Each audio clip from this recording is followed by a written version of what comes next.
২৩ সবখানে যে আইনের চোখে সবাই সমান এবং কি বিশেষ করে শিশু এবং নারীদের বেলায় আরো বলা আছে যে যারা সুবিধা বঞ্চিত শ্রেণী কিংবা গোষ্ঠী তাদের প্রয়োজনে যে কোনো সময় যে কোনো ধরনের আইন প্রণয়নে রাষ্ট্র তাকে সহায়তা দেবে।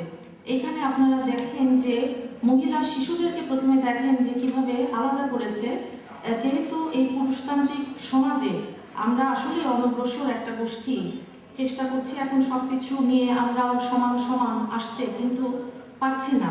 বারবার দেখবেন যে শিশুদের জন্য যে শিশু আইন তৈরি করা হয়েছে, মহিলাদের জন্য বিভিন্ন সময়ে 1980, 83 হবে এবং ডিমান্ডটা তৈরি করতে হবে। এবং কিন্তু আমার কাছে যেটা মনে হয় সেটা হচ্ছে না দেখেই কিন্তু আমাদের আজকে এই ফ্যাক্টশিট তৈরি করা দরকার এবং সরকারকে প্রেশার ক্রিয়েট করে একটা কোর্টের থেকে একটা ডিরেক্টিভ আনো, নির্দেশনা আনা, যেটাকে নিয়ে হাতে নিয়ে আমরা যা অ্যাডভোকেসি করতে পারবো সরকারকে এবং সরকারকে দিয়ে করাবো। এটা ডেফিনেটলি এগুলো আলোচনার ভিতরে বিভিন্ন রকম আসবে, আপনাদের কাছ থেকে আলোচনা আসবে, তারপরে আমরা ডিসাইড করবো আমরা কোন দিকে আগাবো। তবে আমাদের কাছে যেটা ইন্টারন্যাশনাল ট্রিটি যেটা আমরা দেখলাম, যেটা আপনাদের বাংলা করেও আমাদের কাছে প্রতিবন্ধী ব্যক্তির অধিকার সনদ, এইটা কিন্তু একটা বিরাট, আমি মনে করি এটা যেহেতু বাংলাদেশ গভর্নমেন্ট র্যাটিফাই করেছে, এইটা কিন্তু এখন আমাদের ওয়ান অফ দ্য ইস্যু যে এটা আমরা কি করে দেশীয় আইনে ইনকর্পোরেট করতে পারি, সেটাও কিন্তু আমাদের করা উচিত। এবং এইটা যদি ইনকর্পোরেট করতে পারি আমাদের আর কিছু থাকে না, কারণ এর ভিতরে স্পেসিফিকভাবে যেই ইস্যুগুলো আছে, বিশেষ করে অনেকগুলো ইস্যু, সেখানে কিন্তু আমাদের সব অধিকারগুলো এসে যায়। যেমন আর্টিকেল 10-এ জীবনের অধিকার, 11 ঝুঁকিপূর্ণ মানবিক জরুরি অবস্থা, তারপরে 12 মানবিক আইনি স্বীকৃতি, সমান আইনি স্বীকৃতি, 13 সুবিচার প্রাপ্তির অধিকার, 14 নিরাপত্তা ধারা, ব্যক্তিগত গোপনীয়তার অধিকার, যেটা আমরা আইনজীবী হিসেবে আমরা দেখেছি এটা ভীষণ সমস্যা, একটা রাইট টু গেট প্রাইভেসিটা। তারপরে পারিবারিক অধিকার, যেটা পায় না প্রতিবন্ধী অনেক নারী আমাদের কাছে এসছে, অনেক ফ্যামিলির থেকে এসছে, যে তারা তাদের যেই ইয়েটা ইনহেরিটেন্স রাইট এবং অন্যান্য সেগুলো যে পাচ্ছে না, এইগুলো বিষয় কিন্তু সবই এসে যায় যদি আমরা এইটা যেহেতু র্যাটিফাই করছি, এটা যদি ডোমেস্টিক ল ইনকর্পোরেট করি। এটার জন্য কিন্তু আমাদের অ্যাডভোকেসি করা, বিশেষ করে পার্লামেন্টের মাধ্যমে এটাকে আনা, যেটা আমরা যদি সংবিধানে যেটা আছে, যে সংবিধানের 144A-তে নিলে আমরা কিছুটা দেখি যে ইন্টারন্যাশনাল ট্রিটির সঙ্গে কীভাবে গভর্নমেন্টের একটা কমিটমেন্ট আছে, সেটা আমাদের সেটাকে হাতে নিয়ে আরও 2-একটা সেকশন আছে যেটা নিয়ে আমরা কিন্তু গবেষণার মাধ্যমে দেখতে পারি যে এটার জন্য আমরা। তার আগে ফৌজিয়া বোধহয় একটুখানি বলবে, উনিও একজন আইনজীবী এবং উনি অনেক দিন থেকে এই বিষয় নিয়ে কাজ করছেন, উনি ওনার কমেন্ট দিবেন স্পেসিফিক লিগাল সাইডটা এবং হিউম্যান রাইটস ইস্যুতে আমরা কোন কোন দিকে ইয়ে করতে পারি, ওনার সাজেশন যেটা ফ্যাক্টশিটে সাহায্য করবে। আমরা করা দরকার প্রতিবন্ধীদের সমস্যা নিয়ে আলোচনা করেছেন। তো এর মধ্যে আমরা সংবিধান নিয়ে কথা বলছি, নীতিমালা নিয়ে কথা বলছি, অনেক কিছু আমাদেরকে কাগজপত্রে আসে দিয়েছে, কিন্তু কার্যকারিতা নাই, এবং এটাই হলো খুব বেশি আক্ষেপের বিষয়। এবং এটা নিয়ে একেবারে যে বাংলাদেশ হয়েছে বলতে কাজ হয় না তা না, অনেকেই কাজ করতেছেন, কিন্তু খুব কষ্টের মাধ্যমে, খুব পরিশ্রমের মাধ্যমে হয়তো 100 ভাগের 5 ভাগ অর্জন করতে পারতেছে। অর্জন যে একেবারে হয় না তা হচ্ছে, কিন্তু খুব ধীর গতিতে। এই জন্য সকালের সেশনে আমি বলেছিলাম আমাদেরকে যদি এইসব সমস্যাগুলির সব মন্ত্রণালয়ের এবং সরকারি অটোনমাস বডির, শিক্ষা প্রতিষ্ঠান এবং অন্যান্য বডির উপর আমাদের কাজ করতে হবে, এগুলি যদি আমরা বাস্তবায়ন করতে চাই। আমাদেরকে সেই ক্ষেত্রে আমরা একটা জিনিস যদি আমরা করতে পারি, যে বর্তমান প্রাইম মিনিস্টার যে সরকার গঠন হয়েছে 2/3 মেজরিটি, এবং মাননীয় প্রধানমন্ত্রী উনি খুবই ন্যায়সঙ্গত ব্যাপারে সুবিবেচন, যতটুকু এই পর্যন্ত দেখতেছে। তো আমাদের এই প্রতিবন্ধী পুরুষ এবং মহিলা, শিশু সবার ব্যাপারে কাজ করার ব্যাপারে একটা কমিটি অবশ্যই করতে হবে। সেখানে দুজন সাইটেড পার্সন তখন অভিজ্ঞ, একজন মহিলা একজন পুরুষ।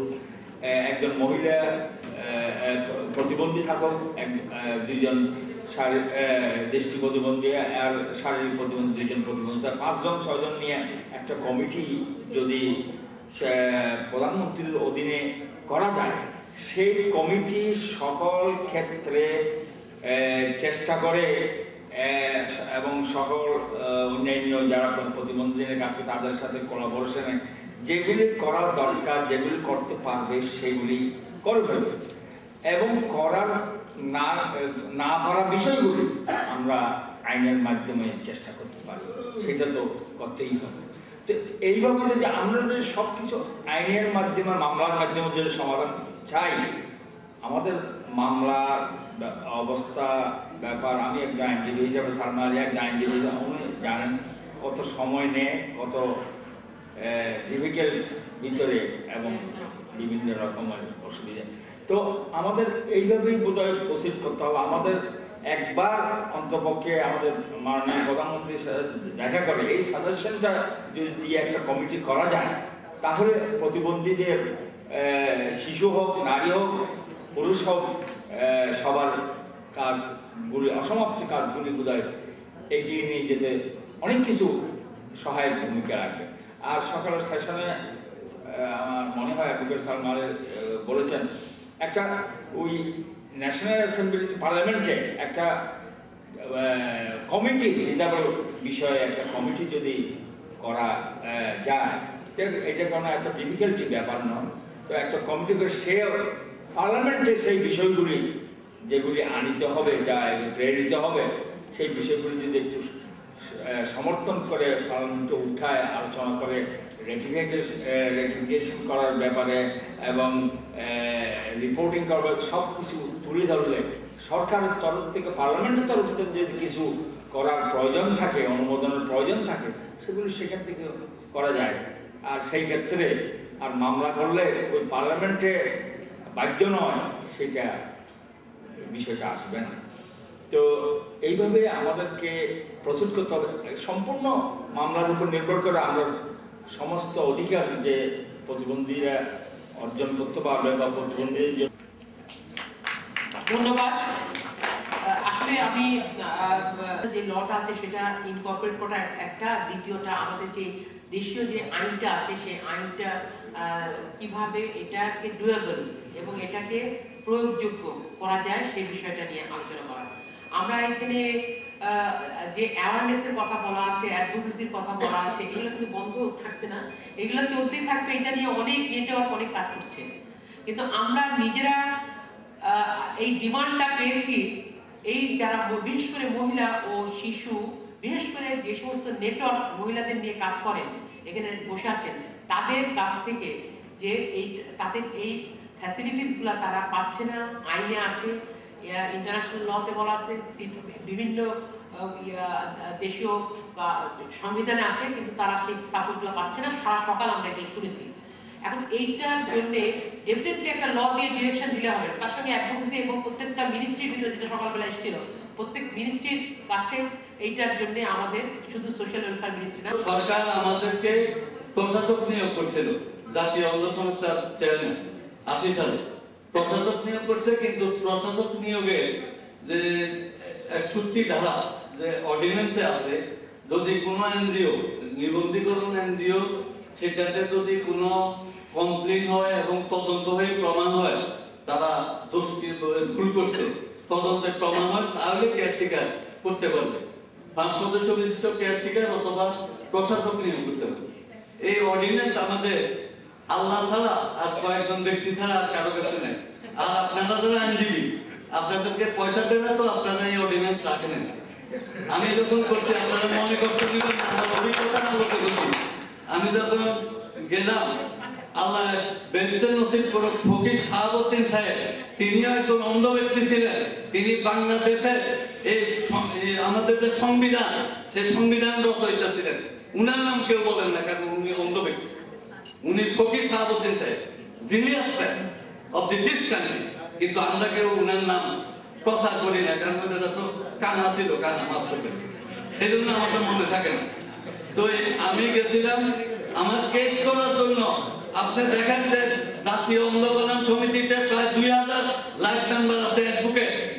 এই ব্যারিস্টার মোজাম্মেল হক সহ কামাল হোসেন সহ সবাই কাছে, ডাক্তার কামাল হোসেন সাহেব আমার কাছে 5 লক্ষ টাকা চাইছেন আমার কেস করবে। আমি এই যে আমি 98-তে কেস করলাম, তো উনি বললেন যে আমি তো 5 লাখ টাকাই দিব, আপনি আমাকে গ্যারান্টি দিতে হবে আমি জিতবো, এরপরে যদি আরো কিছু চান আরো দিব। এখন উনি আমার যখন দেখলেন তখন উনি কয়েন না আমি তো মিথ্যা কথা বলতে পারবেন। কি মিথ্যা কথা বলতে পারবেন না? যে আপনার তো কমিটি ডিজলভ করে দিচ্ছে। আমি কিন্তু এই মিথ্যা কথা না করলে আপনারা ক্ষমা করেন, উকিল হলে কিছু মিথ্যা কথা না করলে তো বাধ্য হতো মানে। আপনি আবার এটা আমার জন্য অন্ধমান ফেললে একটা মিথ্যা কথা করতে, তাহলে আপনি আমার কিসের উকিল? আপনার টাকা দিন অবস্থা ননি। আমি রাগ করে যাই হাইকোর্টে। আচ্ছা আমি পার্সোনাল পুরো কেস আপনি কেসটা বলেন যে আমরা কিছু করতে পারি না। এখন কি অবস্থা আছে কেসটা? আমি আপনাদেরকে বলি ওইটা না, আপনারা বলতেছেন এতক্ষণ আলাপ করছেন, আবার কিছু না 102 ধারায় আপনি কেস করে চলেন আমাকে নিয়ে। আমার কেস কেমনে হয়? আমি যখন ফকির শাহাবুদ্দিন সাহেব বলছি, আজকে নাইমউদ্দিন সাহেব বিচারপতি হয়েছে, ফকির শাহাবুদ্দিন সাহেবের প্রথম অ্যাডভোকেট ছিলেন, উনি নিষেধ করছেন যে এই কেস করা যাবে না। আমি আর শাহাবুদ্দিন সাহেব গেছিয়া আমার কেস অ্যাকসেপ্ট করেছি। তাহলে আপনাদের অ্যাডভোকেট থেকেও বড় হলো মনোবল, ইনশাআল্লাহ মনোবল দিয়ে আমি তৈরি করছি। আর এটা আমার বন্ধু অ্যাডভোকেট এই যে খাদিমুল ইসলাম চৌধুরী, উনার থেকে নার্ভাস হয়ে আমি হাইকোর্টের মানে চা খাইতেছি, ভাত খাইতেছি। আমার এই বন্ধু দেখে করে উনার সহযোগী কথা এখন অন্ধলোক বাচ্চা, উনি কে তাই সব আমার কে আপনার এটা সিটাই গেল তুই কোথেকে আসো, আমার বন্ধু মানুষ তো। উনার দল নিয়ে আমি কেস করছি, মাত্র 15,000 টাকা দিচ্ছি। যেটা কেসের অবস্থা কি বলেন? আমার কেস ভালো স্টেপ আছে, তবে আপনি যেটা বলছেন রুল যেটা, আমি একটা জিনিস আপনাদের থেকে জানতে চাই, রুল হইলে সেটা শোকজ হয়, এটা তো অ্যাকশন হওয়ার পরে স্টে হইলে সেই কাজটা হয়। যে গ্যারান্টার স্টে, এখন আমি বলতেছি আপনারা যদি কেস করেন অনুগ্রহ করে আমাদের বলেন, দোয়া লাগে দাওয়া লাগে টাকাও লাগে, আপনাদের ভালো অ্যাডভোকেট লাগে, এইটা ছাড়া বাংলাদেশে কোনো কেস হবে। আসলে মহিলা সমিতি কিন্তু আমরা নিজেরাই উকিল, আমাদের কাছে কোনো পয়সা লাগবে না, বিনা পয়সায় আমরাই চেষ্টা করবো আপনাদেরকে নিয়ে। আমাদের এখানে কোনো পয়সা লাগবে না, এখানে কোনো পয়সা লাগবে না। এইটাই চাই, তাহলে মহিলা আইনজীবী সমিতি আর অন্য লয়ার প্রফেশনাল লয়ারদের ভিতরে এখানে ডিফারেন্স। আমরা হলাম প্রো বোনো লয়ার, আমরা প্রো বোনো লয়ার, আমরা যখন কল দিয়ে কাজ করি কোনো পয়সা দিয়ে করি না। আমাদের নিশ্চয়ই আমরা প্রফেশনালও আমরা আলাদা করে আমাদের লয়াররা প্র্যাকটিস করে, কিন্তু বিএনডব্লিউ এর মাধ্যমে যে কেস যায় সে বিনা পয়সায় করি। এবং এখানে আপনি যেটা নির্দেশনা যেটা বলছেন, আমরা কিন্তু এখানে নির্দেশনাটা অন্য জিনিস। হ্যাঁ, আপনি যদি স্টে করেন, আমি কিন্তু কিছু স্টে করতে বলতেছি না, এখানে কিন্তু কোনো কিছু পরিবর্তন, এখানে আমরা চাচ্ছি পজিটিভ একটা নির্দেশনা। স্টে অন্য জিনিস যদি আপনি আমি একটা জিনিস চাচ্ছি যে আমাদের আমেরিকার বন্ধু 251টা দাবি আদায় করছে, গভর্নমেন্টের লোকের রইলে 100 বছর লাগবে। হ্যাঁ আমাদের বলে গেছে যে কেস করে দাবি আদায় করো আপনারা সব। আমি দিব আমার প্রতিবন্ধীদের জন্য, দরকার হলে আমরা সংগ্রাম করব। আমি শুয়ে থাকার অভিযোগ করছিলাম, দরকার হলে 20 লাখ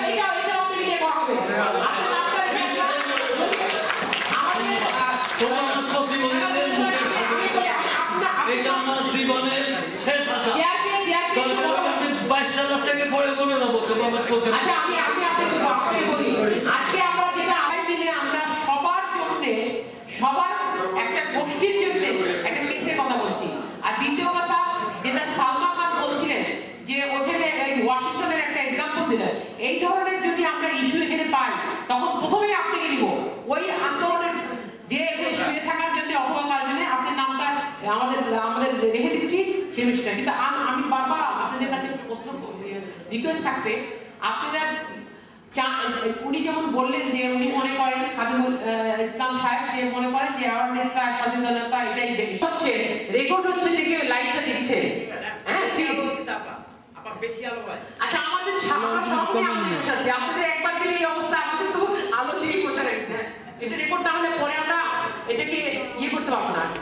তো সেই ক্ষেত্রে বাচ্চা চায় মায়ের কাছে থাকতে, কিন্তু বাবা চায় তার কাছে নিয়ে যেতে। তো এখানে বয়স একটা ব্যাপার, আমাদের আইনে বলে যে বড় হয়ে গেলে বাবারা নিয়ে নিতে পারবে। আর মাকে দিতে চায় না, যেহেতু এই বাচ্চা মায়ের কাছে থাকলে বাবাকে খরচ দিতে হয়। কিন্তু এই প্রতিবন্ধী বাচ্চাদের ম্যানেজমেন্টের জন্য, তাদের ইয়েদের জন্য মা বেশি সিম্পেথাইজ বাবার চেয়ে বা পরিবারের অন্যদের চেয়ে। বাবারা নিয়ে যেয়ে দাদি অথবা ফুফুর কাছে দিয়ে দেয়, কিছুদিন পরে বাচ্চাটা ড্রপ আউট হয়ে যায়, এডুকেশনের বাইরে চলে যায়। তারপরে খোঁজ নিয়ে দেখা যায় যে সে পানির দোকানে কাজ করে, এইগুলো করে, তার মানে তার সুন্দর জীবনটার থেকে সে ঝরে যায়। এক্ষেত্রে আমি যেটা চাচ্ছি যে প্রতিবন্ধী শিশুরা যদি কোনো কারণে এই ধরনের সিচুয়েশন ফেস করতে হয়, তাহলে আমাদের আইনটাকে সমন্বয় করে তারা যেন মায়ের সাথে থাকতে পারে তাদের সুন্দর জীবন গড়ার জন্য। এই ক্ষেত্রে আমাদের আইনের সাথে এখানে সমন্বয় করে কিছু করা যায় কিনা, এই ব্যাপারটা আমি একটু ধন্যবাদ। আমি মনে হয় আমি ফৌজিয়া করি তাদেরকে একজন সাধারণ রিকশাওয়ালা বিগ গ্রাজুয়েট এবং একজন অফিসার হওয়া সত্ত্বেও সাধারণ রিকশাওয়ালা পর্যন্ত কানা বলে কথা বলে, ঘোড়া বলে কথা বলে। এই কথা যাতে আমাদের না বলা হয়, এই প্রতিবাদ আমরা করে তুলতে যাচ্ছি আপনাদের মাধ্যমে। প্রত্যেক মানুষকে আমাদের অ্যাওয়ারনেস বিল্ড আপ করতে হবে এবং সরকারিভাবে বাধ্য করবে সাবস্ক্রাইব করতে হবে, শুড নট বি ইউজ। এটা আমার রিকোয়েস্ট, আমাদের কথা আপনাদের প্রতি। সকলকে ধন্যবাদ। অনেকবার দেখা যাচ্ছে আমরা জেলা প্রশাসক মহোদয়, সমাজ সমিতি দপ্তরের সাথে আলাপ আলোচনা করছি যে সমস্ত কমিটিগুলোর বিষয় এবং প্রতিবন্ধীদের যে আইনগুলো আছে বাস্তবায়নের বিষয় নিয়ে তারা গুরুত্ব কম দেয়। যখনই আমরা একটা আইনের মাধ্যমে যাই কিংবা আন্দোলনের মাধ্যমে যাই, তখন দেখা যায় বিষয়টা নিয়ে একটা আলোচনা এবং একটা গুরুত্ব বৃদ্ধি পায়, যার কারণে আমরা এটা করা যায় কিনা এটা আমি জাতীয় মহিলা আইনজীবী। অনেক ধন্যবাদ, অনেক ধন্যবাদ। নির্দিষ্ট করা নেই, নাম্বার 1। আর নাম্বার 2 হলো প্রতিটা সার্কুলারে থাকে যে প্রতিবন্ধীদের কথা উল্লেখিত থাকে, নিয়ে আনানো সেটা সরকারের নিজস্ব মানে ওই মন্ত্রণালয় বা ডিপার্টমেন্টের বিষয়। কিন্তু একটা ডিপার্টমেন্ট এবং একটা অধিদপ্তর আছে যে এখন পর্যন্ত সার্কুলারে উল্লেখ করে না, সেটা হলো প্রাইমারি অধিদপ্তর। আপনি যদি সার্কুলারগুলো বিগত দিনের সার্কুলারগুলো দেখেন এবং এখনো গত কয়েকদিন আগে একটা সার্কুলার দিয়েছে, সেখানেও তারা প্রতিবন্ধী উল্লেখ করে। এবং আমরা অনেকবার তাদের সাথে কথা বলেছি এবং ডিজি মহোদয় ছিলেন তখন, তার প্রাথমিক শিক্ষা মন্ত্রণালয়, তারা বলেছিলেন যদি আপনি ধরে নেন ওখানে আমরা দেই, তাহলে তাদের ব্যাখ্যাটা ছিল এরকমের। এবং ওইখানে তখন এসএমলক সাহেব ছিলেন, আমার একটু স্মরণ করে ইএলজিডি ভবনে, তখন বলেছিল যে তিনি এইভাবে বলেছিলেন যে একজন পাগলকে কি আমি চাকরি দিব। আচ্ছা, আমরা এইরকমের একটা বিষয়, এই বিষয়টা আমরা আমার মনে হয় যে আমরা জনস্বার্থে এটা কতটুকু হয় অন্যান্য ডিপার্টমেন্টের সব জায়গায়। আচ্ছা, ধন্যবাদ। আরে ধন্যবাদ। আমরা public buildings, hospitals, academic institutes, road transport, etc. can ensure inclusion of persons with disabilities in education, in combination activities and other development activities. যেটা সকালেও আলোচিত হয়েছে ঢাকা ইউনিভার্সিটির কথাতে। Can we apply to the High Court under PIL or any other law to ensure rights of persons with disabilities? Thank you. আচ্ছা, ওখানে যায়, কিন্তু প্রতিবন্ধী একটা কেসে আমি জড়াই গেছিলাম, সেটা হলো আমার প্রতিবন্ধী ভাই কেস করতে যাই কিন্তু কেস নেয়নি। আচ্ছা, ঠিক আছে, আমি আপনাদের এই বিষয়টা আমরা জানি। আমি আপনাকে একটা বলি, খালি ফরিদপুর জেলা না, প্রত্যেকটা জেলায় যে অবস্থা, আপনি কিভাবে কাজ করবেন আমাকে একটু বললে ভালো হবে। হ্যাঁ, আচ্ছা, অফিসে জিনিসটা খেয়াল লক্ষ্য করছি আর কি, সরকারের ওই যে তথ্য অধিকার অধ্যাদেশ 2008 পাস হচ্ছে, দেখা যায় যে কোনো অফিস হয়তো বা কোনো দপ্তর হয়তো সার্কুলার দিচ্ছে 100 জন কি যার লোক নেবেন আর কি, সেখানে প্রতিবন্ধীদের কোটা পূরণ করলো কি না করলো সেটা কিন্তু আমরা জানতে পারি না। এখন যখন জানতে না পারি তখন তো সুনির্দিষ্টভাবে তাদের বিরুদ্ধে কেস করা যায় না। যদি আমরা একটা কেস দুটো একটা কেস এরকম ফেস করতে পারতাম, কিন্তু প্রতিনিয়ত কিন্তু প্রতিবন্ধীরা আমার কাছে আসতেছে যে আমি 10 জায়গায় কি 12 জায়গায়, তারা ইন্টারভিউ করে আমাকে দেখাচ্ছে, কিন্তু এটা করতে পারতেছে না। এখন আপনাদের মাধ্যমে আমি জানতে চাই বা আপনাদের সহযোগিতা চাই যে বর্তমান সরকার তো দিন বদলের পালার কথা বলে আসছেন ক্ষমতায় বা ডিজিটাল বাংলাদেশ গড়বেন, অনেক আশা আমাদের। এখন এই তথ্য অধিকার অধ্যাদেশ এইটার ব্যাপারে প্রতিবন্ধীরা কিভাবে ইনফরমেশন পেতে পারে সরকারের সব দপ্তরে, তাহলে আমার মনে হয় আপনাদেরকে অনেক ইনপুট দিতে পারবে পাবলিক ইন্টারেস্ট। আমার মনে হয় আপনি যদি আমাদের আমরা যদি করা হয় তাহলে অন্তত অপোজিট পার্টি বুঝতে পারবে যে না এখানে শক্তিশালী গ্রুপ। কারণ আমরা কিছু বলি না, আমরা শুধু আলোচনা করি, চিঠি দেই, প্রস্তাব দেই, যেই প্রস্তাবগুলো আলোচনা হয়েছে অন্তত বিভিন্ন নেটওয়ার্ক থেকে বিভিন্ন পক্ষ থেকে 100 বার 1000 বার প্রত্যেকটা কর্তৃপক্ষকে সমস্ত প্রস্তাব দেওয়া হয়েছে ডিসি, গভর্নমেন্ট, মন্ত্রী, সাংবাদিক সবাইকে দেওয়া হয়েছে, কিন্তু সেগুলো পড়ে থাকে। তো আমার মনে হয় বিশেষ করে প্রবেশাধিকার, এবং প্রবেশাধিকারের মধ্যে স্পেসিফিক থাকবে। প্রবেশাধিকার হলে সেটা ভাষাগত প্রবেশাধিকার হবে, বিল্ডিং এ স্পেসিফিক মুভমেন্টের প্রবেশাধিকার হবে, লেখাপড়ার প্রবেশাধিকার হবে। প্রবেশাধিকারের উপর একটা মামলা হওয়া উচিত, এবং আরেকটা মামলা হওয়া উচিত যে প্রতিবন্ধী মহিলারা যে ভিকটিম হচ্ছে এবং তারা তাদের আইডেন্টি, তারা যখন আমি একজনকে আইডেন্টিফাই করতে পারছি যে সে আমাকে, আমি তার দ্বারা ভিকটিম, কিন্তু কোর্ট সেটা মানছে না, কারণ আমি দেখি না। এখন এই দায়িত্ব কে নিবে?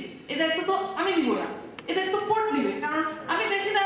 এখন আমি ভিকটিম হয়ে বলে কি আমি মামলা করবো না? এই দায়িত্ব কোর্ট নেবে এবং এই দায়িত্ব ক্রিমিনাল কর্তৃপক্ষ নেবে। তো এই অন্তত এই যে প্রতিবন্ধী মেয়েদের বিষয় এবং প্রবেশাধিকার বিষয়, কারণ আমার যেটা মনে হয় যে প্রবেশাধিকার আসলে সবই চলে আসবে। আজকে যদি প্রতিবন্ধী লোকজন সব জায়গায় প্রবেশ করতে পারে, চাকরির ক্ষেত্রে নেয় না কারণ তারা প্রবেশ করতে পারে না, শিক্ষার ক্ষেত্রে নেয় না কারণ তারা প্রবেশ করতে পারে না। তো আমার মনে হয় প্রবেশাধিকার এবং প্রতিবন্ধী নারীদের ভিকটিম, এই দুটো বিষয়ে অন্তত 2-1টা মামলা, এবং যেহেতু আমরা মহিলা সমিতির সাপোর্ট কোঅপারেশন পাবো লিগালি, সুতরাং আমার মনে হয় আমি সাজেস্ট করবো যে অন্তত 2-1টা মামলা হওয়া উচিত। হইলে অন্তত আমরা অনেককে নাড়া দিতে পারবো যে না, আমরা আমাদের অধিকার চাইতে পারি এবং এভাবে সেটা আমরা আদায় করতে পারবো। ধন্যবাদ সবাই। তাহলে কিন্তু আমাদের এই উদ্দেশ্য হলে আমরা চাই না, আমরা স্পেসিফিক কিছু সাজেশন দিব। আমাদের কেসের ভিতরে সেইগুলো সব সাজেশন থাকবে, সেটাকে দেখে শুনে জাজ সাহেবরা একটা দিক নির্দেশনা দিবে।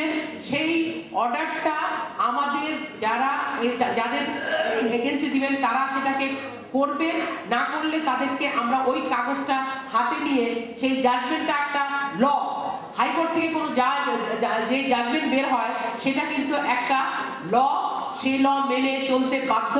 অতএব সেইভাবে আমাদের মাথায় নিয়ে করতে হবে। আমরা মনে করি শুধু ওই করার জন্য করবো না। আমি তোমার সাজেশন, আমার কাছে মনে হচ্ছে তুমি যেগুলো বলছো স্পেসিফিক, তুমি একটা যেটা বললা প্রবেশ অধিকার, সেটা খুবই একটা ইম্পর্টেন্ট ইস্যু। এখানে তোমাদের কিছু সাজেশন চাই, কোথায় কোথায় কি কিছু আরো ইনফরমেশন যেটা তোমরা দিয়েছো, কিন্তু আমি মনে করি আমাদের মনে কিন্তু জোর রাখতে হবে যে শুধু মামলা করার জন্য না, এটার ফলটা আমরা চাই। আচ্ছা, যখন আমরা হই, আমি যদি একজন বাক প্রতিবন্ধী হই, বা তখন কিন্তু আমার কথাটা আমি ঠিক বোঝাতে পারি না, কোর্টে গিয়ে আমি বোঝাতে পারছি না, আমি তখন তারা সেই কেসটাকে উইথড্র করে দিচ্ছে। আমি যখন দৃষ্টি প্রতিবন্ধী হচ্ছে তখন আমাকে বলছে তুমি তো যে ক্রাইম করেছে তাকে দেখোই, তাহলে তুমি কিভাবে আইডেন্টিফাই করবা? এভাবে কিন্তু কেসগুলো কিন্তু চলে যাচ্ছে, আমরা কিন্তু সেই রাইট জাজমেন্টটা পাচ্ছি না। এই ক্ষেত্রে কি আমরা কোনো কেস করতে পারি কিনা, এরকম কোনো একটা আইন করার জন্য? ধন্যবাদ। আমরা আর দেখাতে হয় যে বাচ্চাটার ওয়েলফেয়ার কার কাছে, বাবার কাছে না মার কাছে। এবং অনেক ক্ষেত্রে দেখা গেছে যে মার কাছেই কোর্ট ডিটারমিন করে যে বাচ্চা মার কাছেই ভালো থাকবেন। এবং আমরা মনে করি যে এই প্রতিবন্ধী শিশুদের জন্য কিন্তু ওয়েলফেয়ারটা মার কাছে নির্দিষ্ট করা যাবে, এবং এটা ডেফিনেটলি পাবে। আর কেস আসলে এটা আমরা করতে পারবো, এবং আমরা জাতীয় মহিলা থেকে এটা করতে পারবো। এটা এমন কোনো বিষয় না। আপনার বাচ্চার সুরক্ষা কোথায় সেটা সবচেয়ে বড় প্রমাণ করতে হবে, আর বাবাকে তো মেনটেনেন্স দিতেই হবে। এবং আমাদের দেশের আইনে মেনটেনেন্স বলা হয়েছে মেয়েদের ক্ষেত্রে বিবাহ যতক্ষণ পর্যন্ত তার বিয়ে না হয়, আর ছেলের ক্ষেত্রেও যতক্ষণ পর্যন্ত সে চাকরি না পায়। অতএব এই দুটো আমাদের অলরেডি স্ট্যাবলিশ। তো আমরা ইচ্ছা করলে আমরা যে কোনো প্রতিবন্ধী বাচ্চার ওয়েলফেয়ারের জন্য তার মার কাস্টাডিতে বয়স, আমাদের রিলিজিয়াস আইনে যে বয়সটা আছে সেটা সব জায়গায় প্রযোজ্য হয় না।